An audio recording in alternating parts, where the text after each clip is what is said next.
Gary, welcome to the show. Thank you. It's great to be here. I couldn't sleep last night. I was so excited to be on your program. That's the nicest, thing that someone has said after I said welcome to the show. That's pretty cool. I think that one's going to be tough to beat. I love the energy. So Gary, you have had quite the extensive career. You've helped organizations like Procter & Gamble, Coca-Cola, AT&T, and so much more. You're America's leading public speaking skills coach. How did you get into this? Well, that's a great question. I started out, I'm an old guy. I've been around a long time. I started out basically with 3M Company 50 years ago. I started as a salesman, and then they made me a sales trainer, and eventually a training manager. And in the course of my management career, they taught us public speaking skills, and part of our training curricula was teaching corporate managers with 3M Company all over the country public speaking skills. It really led to 10 years later. I got so excited about public speaking. I left 3M Company and built my own production company, television production company, spent 35 years in the television production motion picture industry.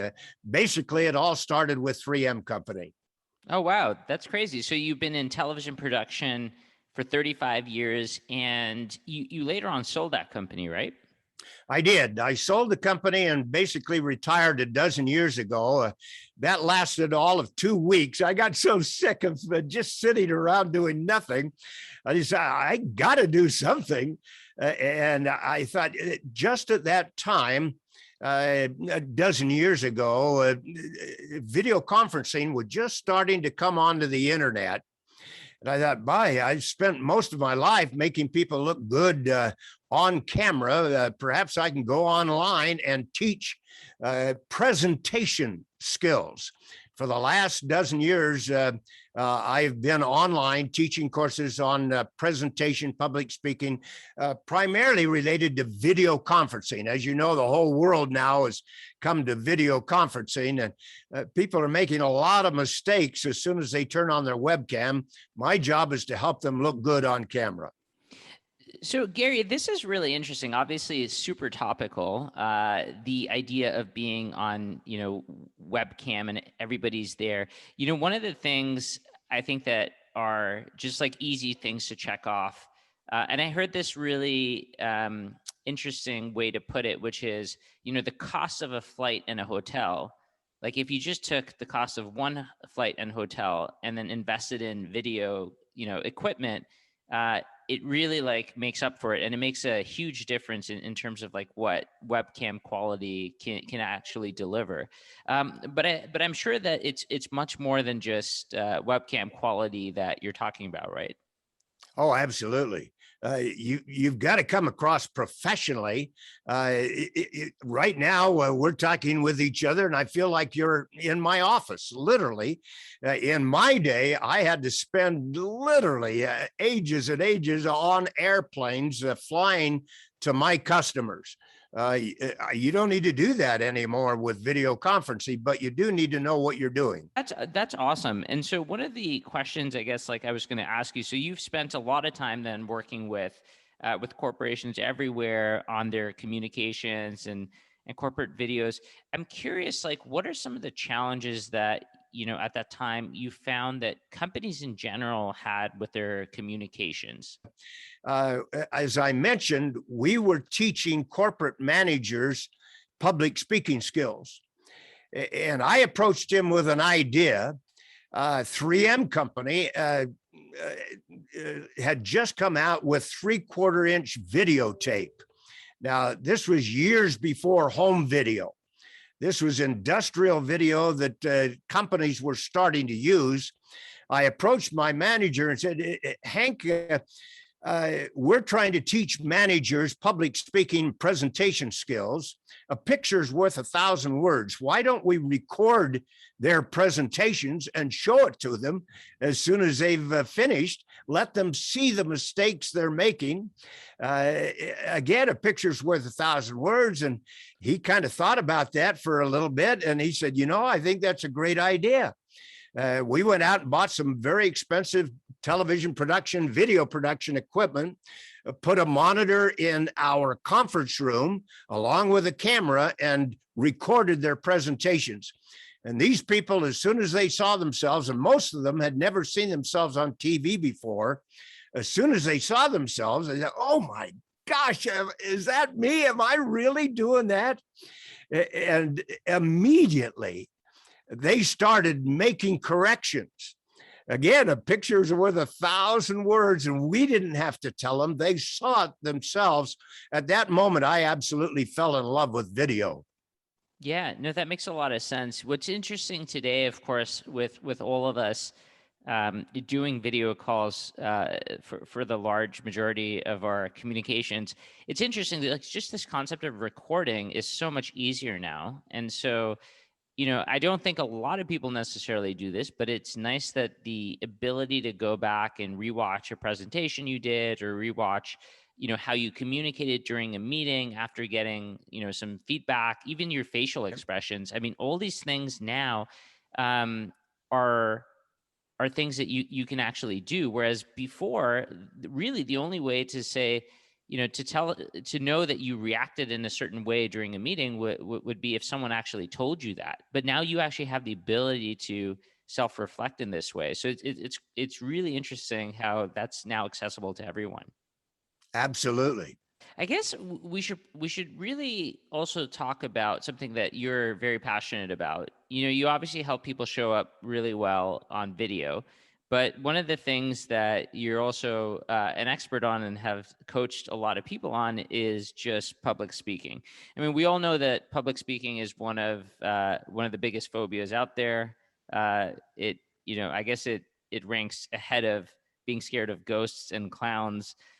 So you have a bunch of experience on the topic. Why don't we start with, like, why do you think, in a very deeply rooted way, why do you think that this is actually a fear that people have? Well, it is the number one human fear that most human beings have. Between 75 to 95% of the entire world population is scared to death of public speaking. It's a human fear that it holds so many people back. Why do people get so frightened? I think because they know that as soon as they get in front of somebody else, they're being judged. All eyes are on that individual. They want to do good. They want to do well.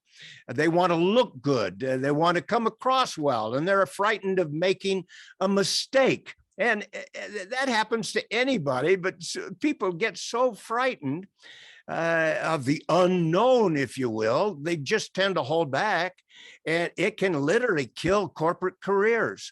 Managers that excel because they stand out. And one of the best ways of doing that is through public speaking. It literally, AT&T and Stanford University came out with a study stating that the number one predictor of professional success is the ability to speak well. And so many statistics, 60% of people get turned down for a job because they can't speak well. Time magazine came out with a study showing that 90% of all Fortune 500 companies require good public speakers in order to achieve success. People are looking for that, but they don't teach it really in schools anymore. In my state, you can get a teaching certificate. An attorney can graduate from law school without even taking a speech class. To me, that's just almost criminal. Yeah, no, that is very interesting, and I do agree with you that it does probably hold a lot of careers back. We talk about fear, fear of making mistakes. I remember Rick Perry in one of the presidential debates. He was running for president. It was his turn, and I think it was Chris Wallace asked him a question. He was touting he was going to eliminate three governmental departments if he were made president. And Chris Wallace said, "What are some of the three departments you would eliminate?" And he said, "Well, first I'd eliminate the Department of Education, and then I would eliminate the Department of Transportation, and then I would eliminate the." And he just got stuck. He said, "Well," and he just floundered for a moment. Chris Wallace said, "You can't name the third department you're going to eliminate?" And he said, "Oops." And the headline in the national newspapers the next day was, "Oops." I mean, he made a terrible mistake, and everybody knows that you're going to make mistakes. That's common. But they don't want to do it in front of other people, so they just sit back. And that's so sad. I'm going to make mistakes in our presentation here. I know that. And I want to look good. I want to sound good to your audience. But that's just part of life. And people that are willing to make those mistakes can learn from them and progress. Those that don't just really are held back. Yeah, so it seems like at a very core level, you have to be willing to make mistakes. Everybody makes mistakes. It's okay for you to do that. But what is a good way for people to proactively get rid of the fear? Well, number one, learn some public speaking and presentation skills. And there are many, many skills that make a good presenter or public speaker. Learn those skills. And most of all, practice. Practice, practice, practice. If you're going to get up in front of an audience in a formal speech, you need to put that speech together very well, and then you need to be prepared. The only way you can do that is by practicing. Know what you're doing. The greatest fear is to just get up and try to wing it.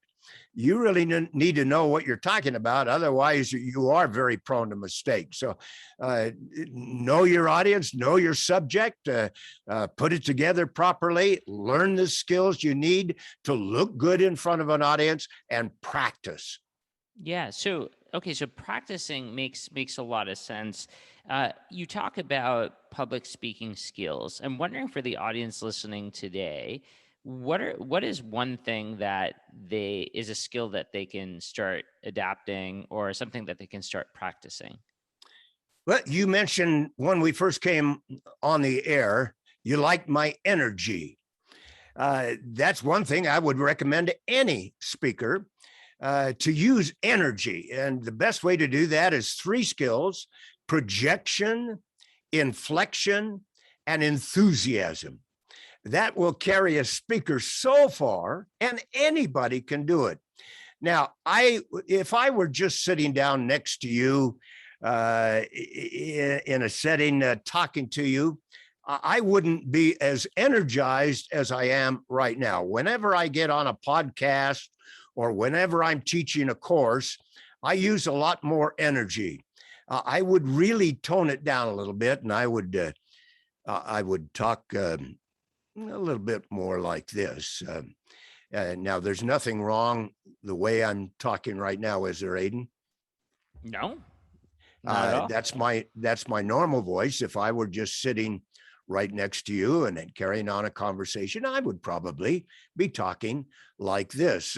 Years ago, I did some radio announcing, and I remember one commercial I did was for Carling Black Label beer. I'm just going to give you a verse of it. Happy holidays ahead, days of hospitality, friendliness, and the welcome refreshment of Carling Black Label beer. Now, that's, again, not the way I normally talk. This is the way I normally talk.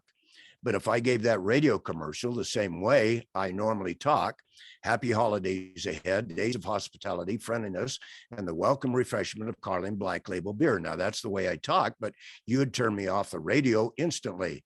Instead of Happy holidays ahead, days of hospitality, friendliness, and the welcome refreshment of Carling Black Label beer. Can you hear a difference?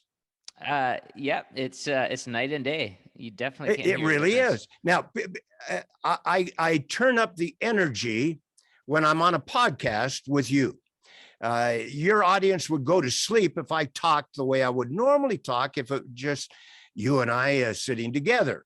But you need to crank up some energy with projection, inflection, enthusiasm to really hold your audience together. And you do that wonderfully. You are just an absolute pro. You come across very smoothly. You've got a lot of enthusiasm. You're easy to listen to, and people won't turn you off if you continue to do that. Same thing is true with anybody. If you're up in front of an audience, saying anything or doing anything, give them project so they can hear you, give some inflection in your voice, and most importantly, use some enthusiasm, and you'll hold their attention a lot longer with just those three skills.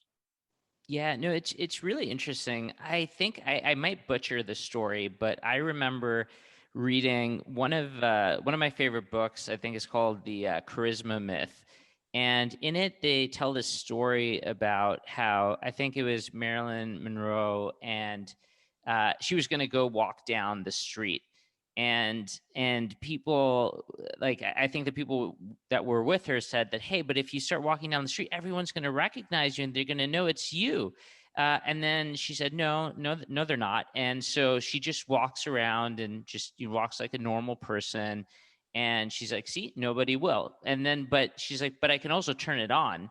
And so she turns it on, and immediately, like, people start to notice her. And so it definitely is. I think like this is a very important point, which is like there is an on-off switch to presentation mode versus talking mode. And if you talk the way that you do on the podcast all the time in all of your conversations, people would think you're weird too, Oh right? yeah. And I think this is a very interesting point on energy in general. I want to dig into the other two items that you mentioned as well. So you also mentioned projection and inflection. Let's start with projection. What is that? Projection is the tonal quality of your voice. You're giving more volume. It's so key to any speaker in a small room or large room. Many times you'll get in a dozen people and talk just like you would talk if you were right next to an individual. And that's not going to cut it in just a dozen people. You need to project so every one of those people can hear you. Crank up the volume. Don't go overboard, but crank up the volume. Inflection is changing the words to emphasize a point. Inflection instead of inflection. I'm changing the tonal quality of the word inflection. And when I do that, I use my hands, I'm using some gestures. It comes almost automatically. And enthusiasm is something that anybody can use instead of just talking to an individual without any enthusiasm, without any projection, without any tonal quality. They're just kind of a monotone. And again, people are going to turn you off very quickly. If you're in front of a group, you've got to employ those skills, otherwise you're going to lose them. Yeah, no, that's super interesting. I think like the energy one, it's interesting the way you define it because it's also you can tell if someone is passionate about something or not. And very oftentimes if you talk to someone about a passion project, you'll notice that their enthusiasm will change as they're starting to talk about it. If I'm really into Absolutely. sports, yeah, and I start talking about sports, I can talk very passionately about it, and that is contagious. I think passion can be contagious in that way. One tactical question I had about inflection, though, was is there like a way that you should think about using it? Like, is it that you maybe end sentences with a lower tone than you start them? Or like, how do you actually employ this inflection in practice? Well, mothers and fathers do this all the time with their kids. If they're disciplining their kids, they're going to use projection, inflection, and enthusiasm in a different way. Say, Johnny, don't you dare do that. Instead of Johnny, don't you dare do that. It doesn't cover the same power and get this the message I think the parents want to get across. Sometimes you have to use those tonal qualities in order to emphasize the point you're trying to get across. And really, it's in your mind, what do I want to emphasize? And if I'm going to emphasize that word or words, I'm going to need to use some inflection to emphasize that particular point by just changing the tonal quality of your voice. And people automatically do it without even thinking about it. But then when they get up in front of an audience, if they're not really trained to do it, they start to worry.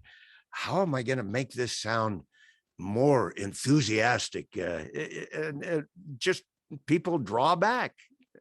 Yeah, so this makes a lot of sense. I remember one of the interesting things about being remote and hybrid is we start to rely also a lot more on written communication, a lot of chat apps being used like Slack or MS Teams. And so what's interesting is we had another guest on the show, and Cameron Harold. And so he was talking about the dangers of written communication. If you take something as basic as any sentence, the example he used is, I didn't say that you were beautiful. And you literally, you emphasize a different word. There's some, each word you emphasize, it's a completely different, understanding. I didn't say you were beautiful. I didn't say you were beautiful, and so on and so forth. And so, yeah, this, the inflection makes a huge difference. So it comes down to, what do you want to emphasize? The biggest point that I need to make in communicating with people in an audience or on a video conference call, and all of my time now is spent on video conference call, the biggest mistake that people make is not connecting with their audience on a video conference call like Zoom. Because we're on so many of these Zoom calls, I want to talk about projection a little bit. If you're in a room and there's a bunch of people, and say it's a larger room and there are more people, it kind of makes sense to project your voice louder so it can actually get to everybody. One of the questions I have is, how do you kind of vary that in a world where you're on a video conference and people aren't that far away, right? And it's kind of like how do you figure out like when to change into presentation mode and presentation voice on a video conference? And so, for example, if there was only one other person in the video conference and you went into like presentation voice and mode, that might come across as insincere. But at some point, if it's a group of 100 people on a video conference, maybe that voice and that way of presenting is more of a thing that you should do. How do you think about when to turn it on? That's a good question. On a video conference call, you have the luxury of turning your speaker volume up if you can't hear the individual that you're talking to. You don't have that luxury in person. In person, if you're just talking to one or say a dozen people in a conference, and one of those dozen people says something to me, if I can't really hear them very well, I'll just ask them, I'm sorry, I having trouble hearing you. Could you speak up a little bit? Just have to ask them in a smile to speak up. And I do that all the time. If I can't hear them, just to ask them to speak up. Again, in a video conference call, you have the ability to crank up the volume so you can hear them beautifully. That's one of the real benefits of a video conference call versus being in person. You don't have to project as much, if you will, but you definitely want to crank it up so that the energy comes through and you don't put your people to sleep. Did I answer that question? Yeah, I guess I'm wondering is that, like, we've kind of clearly demonstrated that the basically that there is almost like you go into presentation mode and then you get out of presentation mode. Is there a difference between if I'm presenting to a group of 3 people or if I'm presenting in front of a group of 100 people, Yeah. and it is also on a video conference, or does it not really matter? Okay. In my opinion, there is absolutely no difference whatsoever.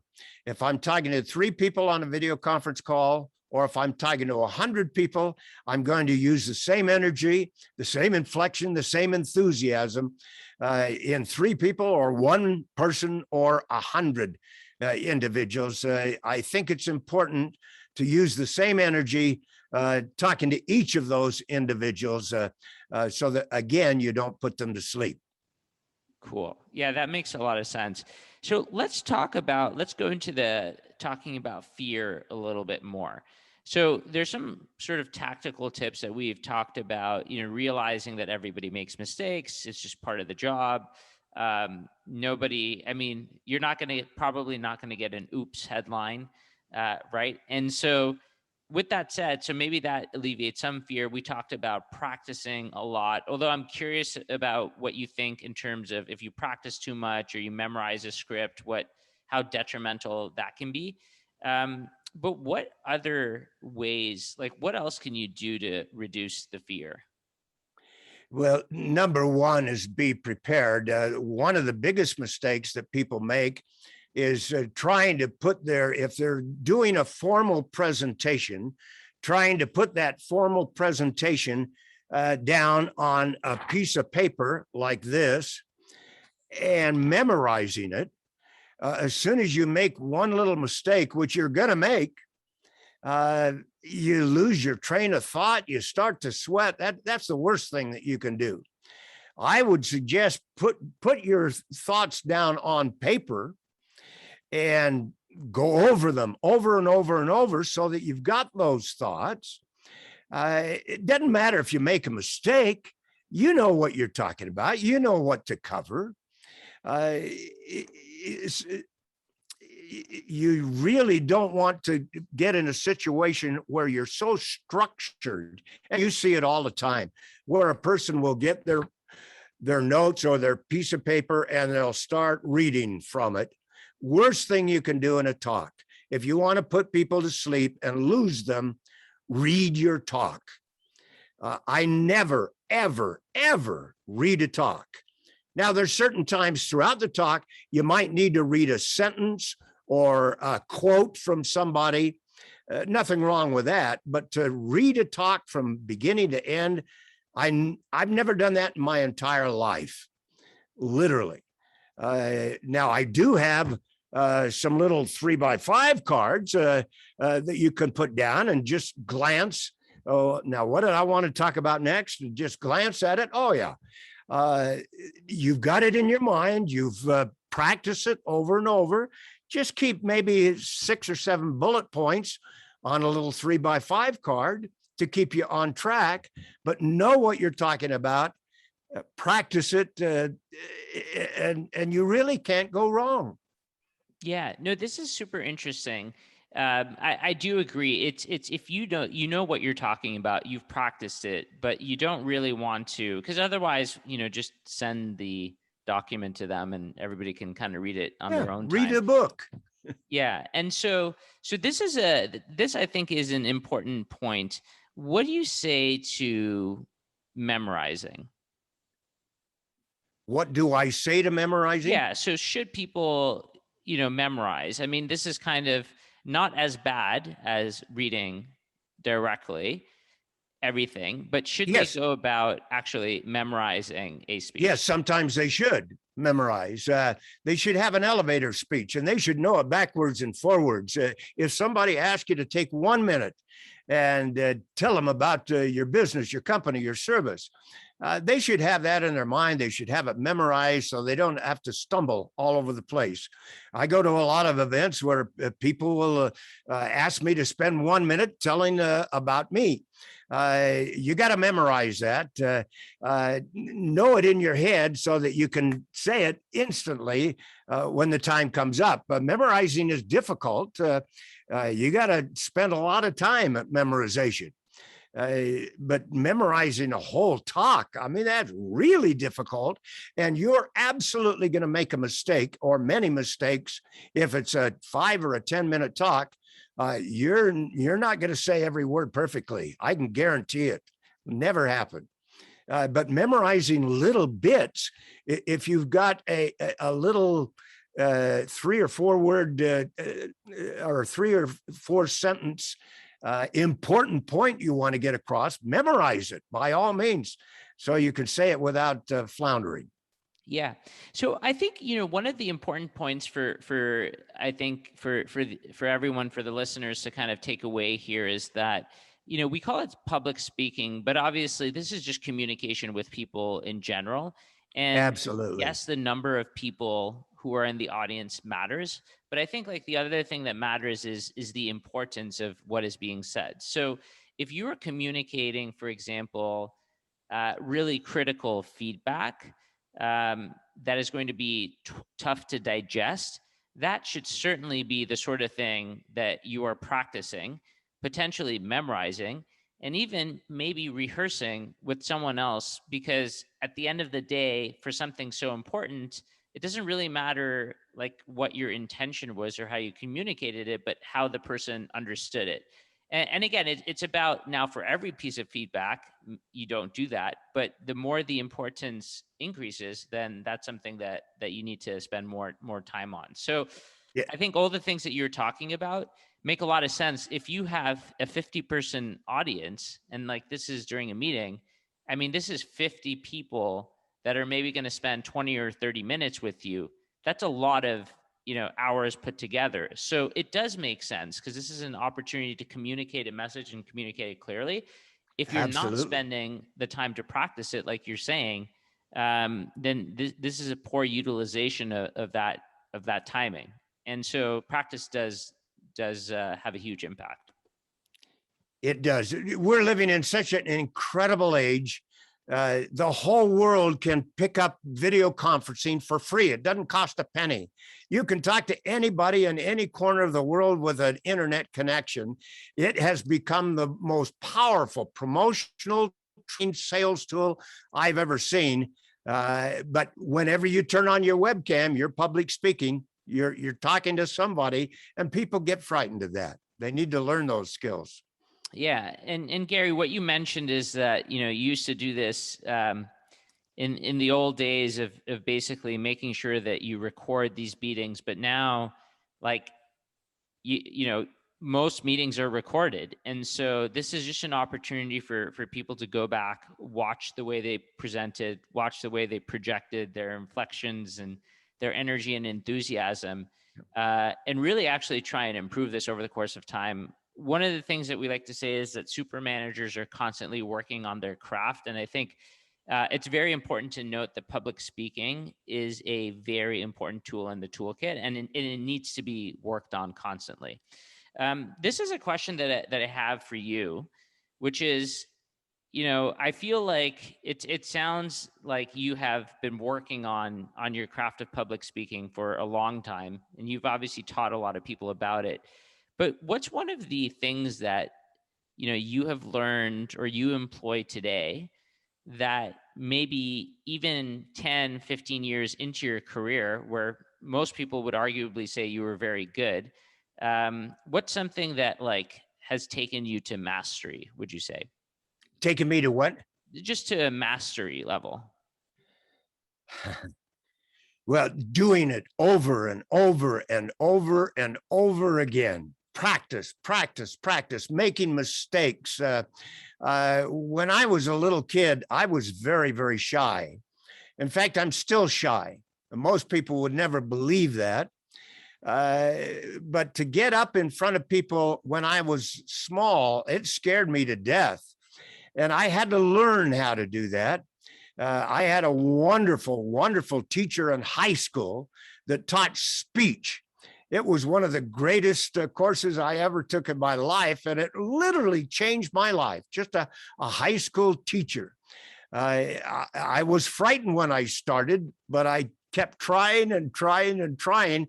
And that's the only way that people can learn anything, is to get out and do it and make mistakes and realize the mistakes you're making and improve them and work on it. The more you do it, the better you become, like anything that you do in life. It's just a skill that you have to perfect with training. You need to know the skills that needs to be taught to you, and you need to work on it. And the more you do it, the better you become. And that's great advice, Gary, and also a great place to end it. Thanks so much for doing this. Thank you so much. You've been just so great to work with. I can't thank you enough. Thank you, Aiden.